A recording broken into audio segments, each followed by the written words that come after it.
Hello दोस्तों, स्वागत है आप सभी की अपने चैनल आर के एक्सपर्ट क्लासेस में।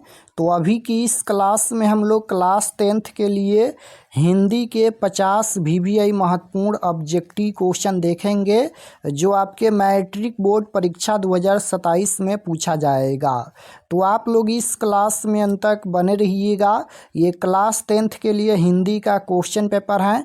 सेकेंडरी स्कूल एग्जामिनेशन 2027 एनुअल यानी वार्षिक फाइनल परीक्षा 2027 के लिए हिंदी के हम लोग 50 VVI महत्वपूर्ण ऑब्जेक्टिव क्वेश्चन देखेंगे। तो आप लोग इस क्लास को पूरा वॉच कीजिएगा और आप लोग भी मिलाइए कि हिंदी के 50 क्वेश्चन में आप कितना क्वेश्चन सही कर पाते हैं। हिंदी का विषय कोड 101 रहेगा और समय 3 घंटा 15 मिनट का मिलेगा फाइनल परीक्षा के लिए। और फाइनल परीक्षा हिंदी का 100 नंबर का होने वाला है, तो फुल मार्क्स यहाँ पर 100 रहेगा, पूर्णांक 100 रहेगा। तो आइए पहला नंबर क्वेश्चन देखते हैं। फर्स्ट क्वेश्चन यहाँ पर पूछा गया है। पहला नंबर क्वेश्चन देखिएगा, यहाँ पर है कि भारतीय संविधान का निर्माता किसे कहा जाता है। भारतीय संविधान का निर्माता किसे कहा जाता है। 4 ऑप्शन दिया गया है, आप लोग भी आंसर देते चलिए। ए ऑप्शन है मैक्स मुलर को, बी ऑप्शन है महात्मा गांधी को, सी ऑप्शन है भीमराव अम्बेडकर को और डी ऑप्शन है बिरजू महाराज को। तो भारतीय संविधान का निर्माता किसे कहा जाता है, तो याद रखिएगा भीमराव अम्बेडकर को कहा जाता है। तो right answer option number C हो जाएगा। भारतीय संविधान का निर्माता किसे कहा जाता है, तो बाबा साहेब भीमराव अम्बेडकर को। श्रम विभाजन और जाति प्रथा पाठ के लेखक कौन है, तो भीमराव अम्बेडकर हैं, ये भी आपको याद रखना है। क्वेश्चन नंबर 2 देखिएगा, यहाँ पर पूछा गया है कि सेन साहब की 5 लड़कियां कैसी थी। ये क्वेश्चन हिंदी के चैप्टर नंबर 2 से पूछा गया है। 20 के दांत। 20 के दांत एक कहानी है और 20 के दांत कहानी के रचयिता कौन है, तो नलिन बिलोचन शर्मा है। तो 20 के दांत कहानी से ये क्वेश्चन पूछा गया है। तो 20 के दांत कहानी में सेन साहब की 5 लड़कियां कैसी थी, तो सुंदर सुशील थी। Right answer option number D हो जाएगा, सुशील इसका करेक्ट आंसर हो जाएगा। सेन साहब की 5 लड़कियां थी, ये भी आपको याद रखना है। क्वेश्चन नंबर 3 देखिएगा, यहाँ पर पूछा गया है कि यूनान व रोम के संपूर्ण साहित्य से कहीं अधिक विशाल हैं। तो इसका आंसर हो जाएगा संस्कृत भाषा और साहित्य, ऑप्शन नंबर ए राइट आंसर हो जाएगा। क्वेश्चन नंबर 4 यहाँ पर पूछा गया है। 4 नंबर क्वेश्चन देखिएगा, यहाँ पर है कि नाखून को बढ़ना किसका परिणाम है। तो नाखूनों को बढ़ना ये किसका परिणाम है, तो बिल्कुल इसका आंसर हो जाएगा मनुष्य की अंध सहजात वृत्ति का परिणाम है, ऑप्शन नंबर बी में दिया गया है। Right answer option number B हो जाएगा। क्वेश्चन नंबर 5 देखिएगा, यहाँ पर पूछा गया है। 5 नंबर क्वेश्चन है कि हिंदी तथा इसकी विविध बोलियां किस लिपि में लिखी जाती हैं। हिंदी तथा इसकी विविध बोलियां किस लिपि में लिखी जाती हैं, तो याद रखिएगा ये देवनागरी लिपि में लिखी जाती हैं। तो option number C right answer हो जाएगा, देवनागरी लिपि। क्वेश्चन नंबर 6 पूछा गया है यहाँ पर कि मित्र मिलन शीर्षक कहानी संग्रह किसकी रचना है। यह किसकी रचना है, नलिन बिलोचन शर्मा या हजारी प्रसाद द्विवेदी या रामविलास शर्मा या अमरकांत। तो मित्र मिलन शीर्षक कहानी संग्रह ये किसकी रचना है, तो यह रचना है अमरकांत की। Right answer option number D हो जाएगा, अमरकांत। बहादुर कहानी के लेखक कौन है, तो बहादुर कहानी के लेखक अमरकांत हैं, याद रखिएगा। तो मित्र मिलन ये किसकी रचना है, तो अमरकांत की रचना है।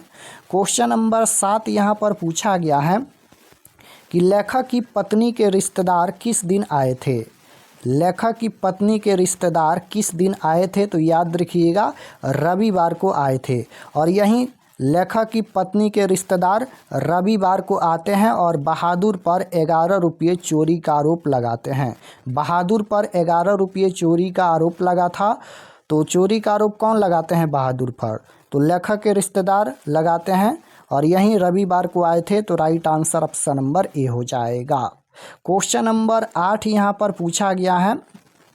8 नंबर क्वेश्चन देखिएगा, यहाँ पर है कि मेरा ख्याल है कि अगर व्यक्ति का चरित्र निर्माण करने में हम सफल हो जाएंगे तो समाज काम अपना आप संभाल लेगा, यह कथन यानी यह विचार किसका है? तो यह विचार है महात्मा गांधी का। Right answer option number C हो जाएगा, महात्मा गांधी। क्वेश्चन नंबर 9 यहाँ पर पूछा गया है कि काशी में मरण भी माना जाता है। काशी में मरण भी माना गया है तो मंगल माना गया है। Right answer option number D हो जाएगा, मंगल। क्वेश्चन नंबर 10 यहाँ पर पूछा गया है। 10 नंबर क्वेश्चन देखिएगा यहाँ पर है कि यतीन्द्र मिश्र ने गीतकार गुलजार की कविताओं का संपादन किस नाम से किया है? किस नाम से किया है? तो यार जुलाहे के नाम से किया है। Right answer option number a हो जाएगा। क्वेश्चन नंबर 11 यहाँ पर पूछा गया है, मछली शीर्षक कहानी में मछली और गोश्त कौन खाता था? यानी मछली और गोश्त कौन खाता था मछली कहानी में? तो पिताजी। Right answer option number B हो जाएगा। क्वेश्चन नंबर 12 पूछा गया है कि ध का उच्चारण स्थान क्या है? व्याकरण का क्वेश्चन पूछा गया है। तो ध का उच्चारण स्थान क्या होता है? कंठ होता है, तालु होता है, दंत होता है या ओष्ठ होता है? तो ध का उच्चारण स्थान याद रखिएगा, त थ द ध, ये दंत हो जाएगा। Option number C right answer, इसका उच्चारण स्थान दंत होता है। क्वेश्चन नंबर 13 पूछा गया है यहाँ पर कि एक ध्वनि जब दो व्यंजनों से संयुक्त हो जाए तब वह क्या कहलाती है? जब एक ध्वनि दो व्यंजनों से संयुक्त हो जाए तो कौन सा ध्वनि कहलाती है? तो ये हो जाएगा संपृक्त ध्वनि कहलाती है। ऑप्शन नंबर डी में दिया गया है। Right answer option number D हो जाएगा। क्वेश्चन नंबर 14 पूछा गया है कि नाभिक शब्द का संधि विच्छेद है। नाभिक शब्द का संधि विच्छेद क्या होता है? तो 9 + इक होता है। ऑप्शन नंबर ए में दिया गया है। राइट आंसर ए हो जाएगा। नाभिक शब्द का संधि विच्छेद क्या होता है? तो 9 + इक होता है। क्वेश्चन नंबर 15 पूछा गया है कि निम्न चिन्हों में कौन यहाँ पर योजक चिन्ह है? कौन यहाँ पर योजक चिन्ह है? तो योजक चिन्ह यहाँ पर बीच में इस तरह से लगता है। ऑप्शन नंबर यहाँ पर देखिएगा, ये बी होना चाहिए। तो योजक चिन्ह ऑप्शन नंबर बी में दिया गया है इस तरह से। क्वेश्चन नंबर 16 यहाँ पर पूछा गया है कि अक्टूबर शब्द कौन संज्ञा है? संज्ञा पूछा गया है। अक्टूबर शब्द कौन सी संज्ञा है? तो याद रखिएगा, जब भी किसी भी दिन या महीने का नाम आएगा तो वह व्यक्तिवाचक संज्ञा कहलाएगा। तो right answer option number D हो जाएगा। अक्टूबर कौन सी संज्ञा है? तो व्यक्तिवाचक संज्ञा है। क्वेश्चन नंबर 17 पूछा गया है कि सुख शब्द कौन लिंग है? सुख शब्द ये स्त्रीलिंग है या पुल्लिंग है? तो सुख ये पुल्लिंग शब्द है। Right answer option number B हो जाएगा। सुख शब्द ये पुल्लिंग शब्द है। क्वेश्चन नंबर 18 नंबर क्वेश्चन है यहाँ पर कि लोगों ने चोर को मारा, ये किस कारक का उदाहरण है? कारक पूछा गया है, कौन सा कारक है? तो कारक चिन्ह आपको याद रखना है। तो लोगों ने चोर को मारा, चिन्ह क्या है? तो इसमें ने भी है यहाँ पर और को भी है। तो इसका चिन्ह को होगा, क्योंकि लोगों ने चोर को मारा तो इसका चिन्ह को होगा। अब को किस में आता है? तो कर्ता ने कर्म को यानी कर्म कारक में आता है को, तो कर्म कारक हो जाएगा। ऑप्शन नंबर सी में दिया गया है। Right answer option number C होगा। कारक चिन्ह आपको याद रखना है। क्वेश्चन नंबर 19 यहाँ पर पूछा गया है कि भिक्षा शब्द है। भिक्षा शब्द ये तत्सम शब्द है। ऑप्शन नंबर ए राइट आंसर हो जाएगा। भिक्षा शब्द ये तत्सम शब्द है। 20 नंबर क्वेश्चन यहाँ पर पूछा गया है कि बाघ शब्द का स्त्रीलिंग रूप है। बाघ शब्द का स्त्रीलिंग रूप क्या है? तो बाघ का स्त्रीलिंग बाघिन होता है। ऑप्शन नंबर बी में दिया गया है। Right answer option number B हो जाएगा। 21 नंबर क्वेश्चन है यहाँ पर कि मैं आप ही चला आता था, ये किस सर्वनाम का उदाहरण है? सर्वनाम पूछा गया है। तो मैं आप ही चला आता था, ये हो जाएगा निजवाचक सर्वनाम। Option number D right answer हो जाएगा, निजवाचक सर्वनाम। क्वेश्चन नंबर 22 यहाँ पर पूछा गया है कि 30 दिन किस विशेषण का उदाहरण है? 30 दिन किस विशेषण का उदाहरण है? तो देखिए 30 दिन यहाँ पर संख्या का बोध है, ये 30 संख्या का बोध है, तो ये संख्यावाचक विशेषण हो जाएगा। Right answer option number B हो जाएगा, संख्यावाचक। 30 दिन ये संख्यावाचक विशेषण का उदाहरण है। क्वेश्चन नंबर 23 पूछा गया है कि परिजन शब्द में उपसर्ग हैं। परिजन में कौन सा उपसर्ग जुड़ा है? उपसर्ग किसी भी शब्द के पहले जुड़कर उसका अर्थ बदल देता है। तो उपसर्ग शब्द के पहले जुड़ता है, प्रत्यय शब्द के लास्ट में जुड़ता है। तो परिजन में पहले क्या जुड़ा है? देखिए पहले परि जुड़ा है, जन यहाँ पर ये मूल शब्द है, तो परिजन में परि उपसर्ग है। ऑप्शन नंबर सी में दिया गया है। Right answer option number C हो जाएगा। परिजन में परि उपसर्ग जुड़ा है। क्वेश्चन नंबर 24 यहाँ पर पूछा गया है। 24 नंबर क्वेश्चन है कि कपड़ा शब्द का पर्यायवाची है। तो कपड़ा शब्द का पर्यायवाची क्या होता है? पर्यायवाची का मतलब अनेक नाम होता है। तो कपड़ा को और किस नाम से जाना जाता है? तो इसका आंसर हो जाएगा पट के नाम से जाना जाता है। ऑप्शन नंबर बी में दिया गया है। Right answer option number B हो जाएगा। कपड़ा शब्द का पर्यायवाची शब्द क्या होता है? तो पट होता है। Option number B right answer. Question number 25 यहाँ पर पूछा गया है कि गुरु नानक की रचनाओं का संग्रह किसने किया? गुरु नानक की रचनाओं का संग्रह किसने किया? तो गुरु अर्जुन देव ने किया। Right answer option number D हो जाएगा, गुरु अर्जुन देव ने। क्वेश्चन नंबर 26 यहाँ पर पूछा गया है, वाणी कब विष के समान हो जाती हैं?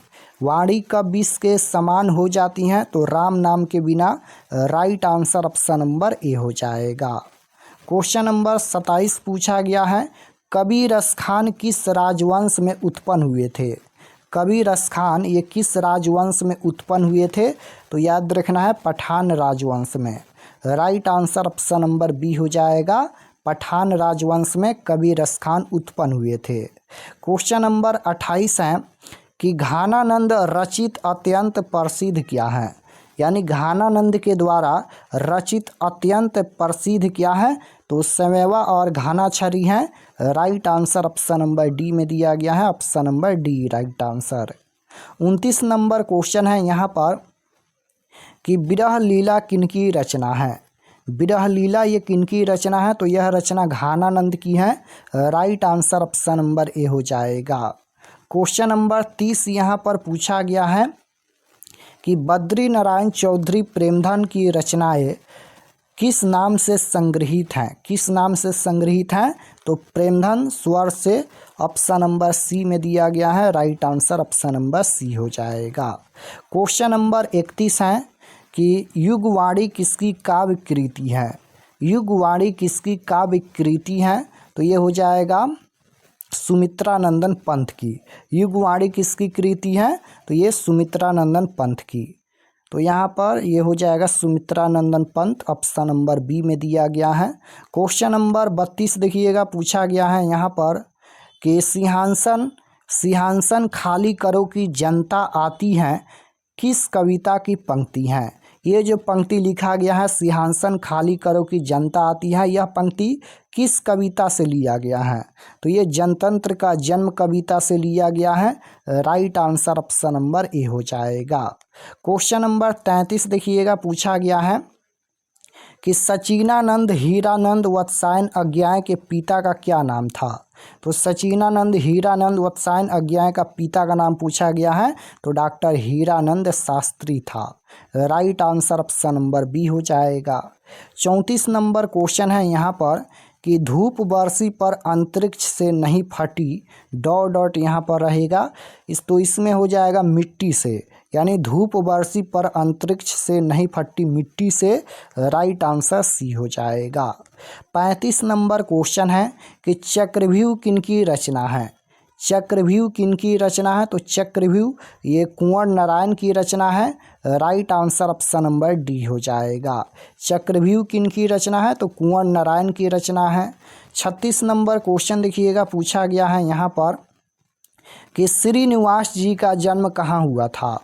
श्रीनिवास जी का जन्म कहाँ हुआ था? तो श्रीनिवास जी का जन्म कोलार कर्नाटक में हुआ था। Right answer option number B हो जाएगा।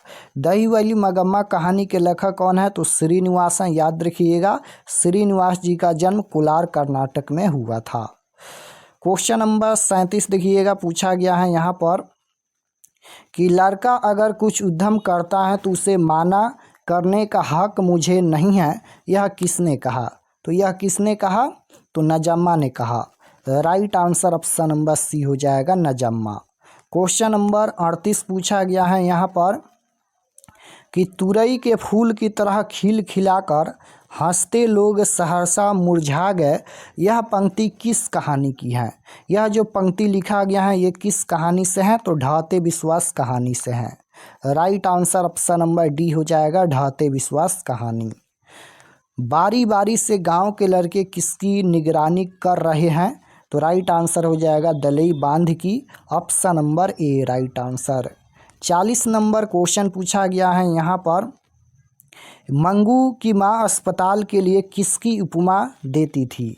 मंगू की माँ अस्पताल के लिए किसकी उपमा देती थी, तो गौशाला की। Right answer option number B हो जाएगा, गौशाला। क्वेश्चन नंबर 41 पूछा गया है कि धरती कब तक घूमेगी ये कैसी कहानी है। धरती कब तक घूमेगी ये कैसी कहानी है, तो ये सामाजिक कहानी है। Right answer option number D हो जाएगा, ये सामाजिक कहानी है। 42 नंबर क्वेश्चन है कि अगले दिन सीता ने क्या किया, तो घर छोड़ दी। Right answer option number a हो जाएगा।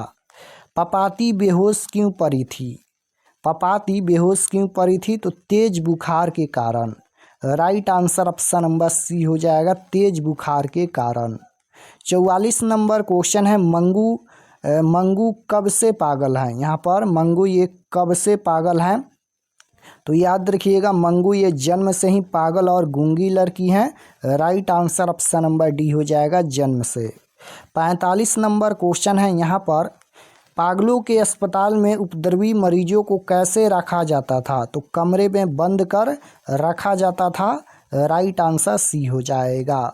46 नंबर क्वेश्चन पूछा गया है यहाँ पर, मंगू को अस्पताल में भर्ती करने के लिए माँ ने पुत्र ने किसका ऑर्डर प्राप्त किया, तो राइट आंसर हो जाएगा सिविल मजिस्ट्रेट का, ऑप्शन नंबर बी यहाँ पर ये सी हो जाएगा, मजिस्ट्रेट से, option number C right answer. 47 number question पूछा गया है यहाँ पर, लक्ष्मी अपने दोनों लड़कियों और छोटे बेटे को सुलाकर कहाँ गई, गुहाल में, option number B right answer. 48 number question देखिएगा पूछा गया है कि अरे अपनी अमीरी दिखाने के लिए रसमलाई भेजी है क्या, यह किसने कहा। यह किसने कहा, तो बिज्जू की पत्नी पुष्पा ने। Right answer option number C हो जाएगा। 49 नंबर क्वेश्चन है यहाँ पर कि वल्ली अम्माल से कहाँ के डॉक्टर ने पपाती को लेकर मदुरै जाने को कहा था, तो ये हो जाएगा गांव के, ऑप्शन नंबर यहाँ पर ये सी हो जाएगा, गांव के। क्वेश्चन नंबर 50 देखिएगा पूछा गया है यहाँ पर कि शेखर एक जीवनी उपन्यास किसकी रचना है। शेखर एक जीवनी उपन्यास एक किनकी रचना है, तो यह रचना है सचिनानंद हीरानंद वत्सायन अज्ञाय की रचना है। तो right answer option number B हो जाएगा। तो यहाँ पर हम हिंदी के 50 ऑब्जेक्टिव क्वेश्चन बताए हैं। आप लोग कमेंट में बताइए कि आपका कितना क्वेश्चन सही हुआ, और ये सभी क्वेश्चन को आप लोग याद कर लीजिएगा। और अगर आप लोग चैनल पर नए होंगे तो चैनल को ज़रूर सब्सक्राइब कर लेना, ताकि आने वाले नेक्स्ट क्लास आपके पास ज़रूर पहुँचे। और आप सभी क्लास को ज़रूर ज्वाइन कीजिए, क्योंकि परीक्षा के लिए समय कम बचा है, इसलिए आप लोग सभी क्लास को ज़रूर ज्वाइन कीजिए। मिलते हैं नेक्स्ट क्लास में, तब तक अपना स्टडी कीजिए। आप सभी को धन्यवाद।